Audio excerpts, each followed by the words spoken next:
早上不要老是稀饭面条了。今天用饺子皮分享一道好吃又营养的早餐。这种做法很多朋友都没有吃过，更加没有看过。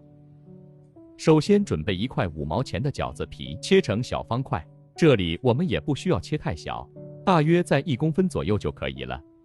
全部切好以后，放在提前准备好的盘中备用。接下来我们再准备一个西红柿，打上十字花刀。西红柿的营养也十分的丰富，含有丰富的番茄红素，也是小朋友们特别喜欢吃的。我们把处理好的西红柿放在准备好的碗中，接下来加入101度的开水。这一步的目的是去除西红柿的外皮。这个方法非常的快捷又方便，放在一旁浸泡10分钟左右。接下来准备一个空碗，往碗中打入2枚母鸡蛋，然后用我吃饭的筷子充分的搅拌一下，使所有的蛋黄和蛋白充分的糅合在一起。这里我们一定要稍微的多搅拌一会，搅拌成视频中这样的细腻状就可以了。接下来我们再准备1小块去皮的土豆，我们把土豆切成0.5公分左右的厚片，然后我们再切成0.5公分左右的小长条。这里我们尽量的切均匀一些，然后再转过来切成0.5公分左右的小方丁。全部切好以后，放在提前准备好的盘中备用。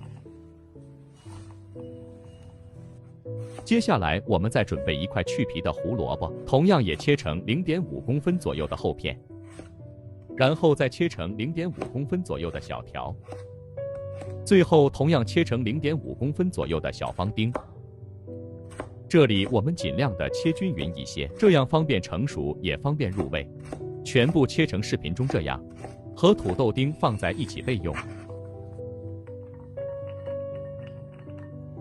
接下来我们再准备1小把清洗干净的金针菇，我们把金针菇切成小段。同样金针菇我们也不要切太长，大约在1公分左右就可以了。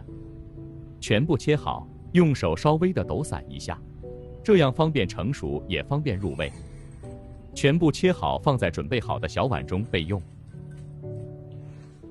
接下来我们再准备1小把去皮的大蒜，首先把大蒜切成薄片。全部切好以后放在准备好的小碗中。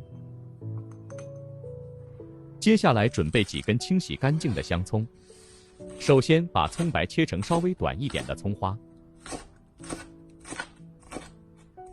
全部切好以后和蒜片放在一起。接下来把剩下的葱叶同样也切成葱花。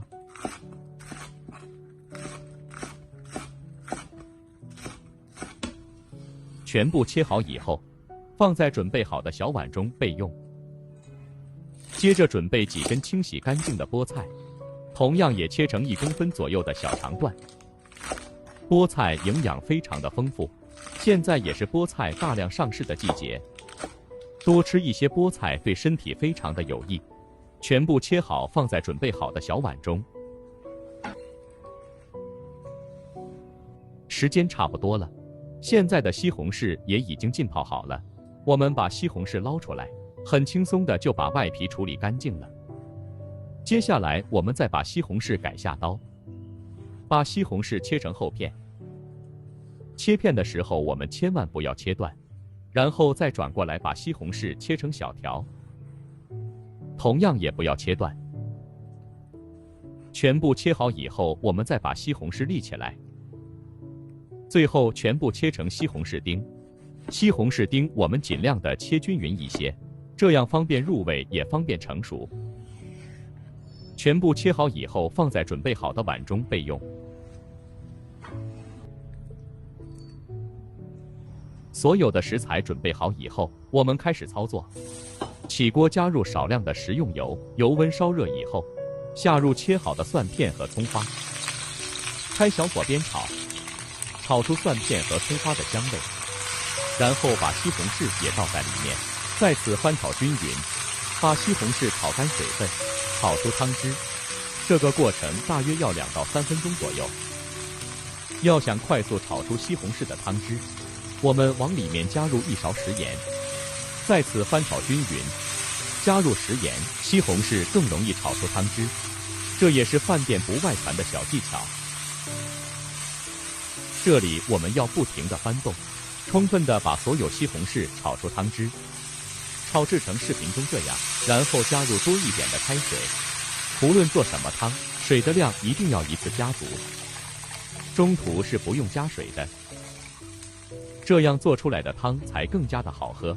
接下来把土豆丁和胡萝卜丁也倒在锅中，开大火把锅里面的水烧开，然后靠上锅盖，我们开小火，大约焖煮5到6分钟左右，充分的把土豆丁和胡萝卜丁煮熟，这一步非常的关键。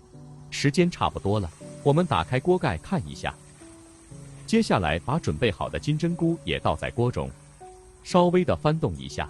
现在的土豆丁和胡萝卜丁已经完全的熟透了，金针菇比较容易熟，我们一定要最后放。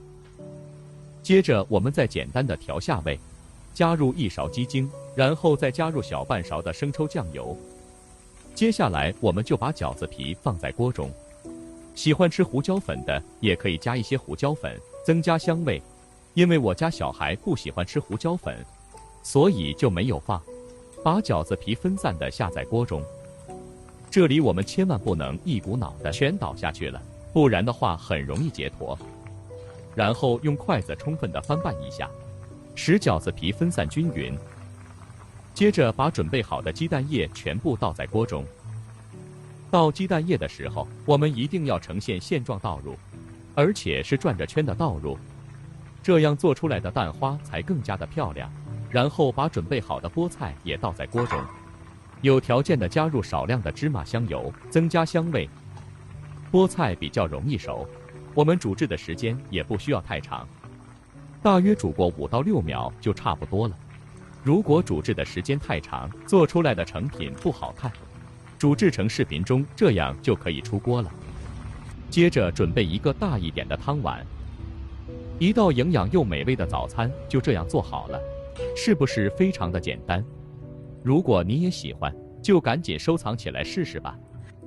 里面加入了鸡蛋、胡萝卜还有土豆菠菜，营养十分的全面，主要是操作还十分的简单，厨房小白都能够轻松的掌握。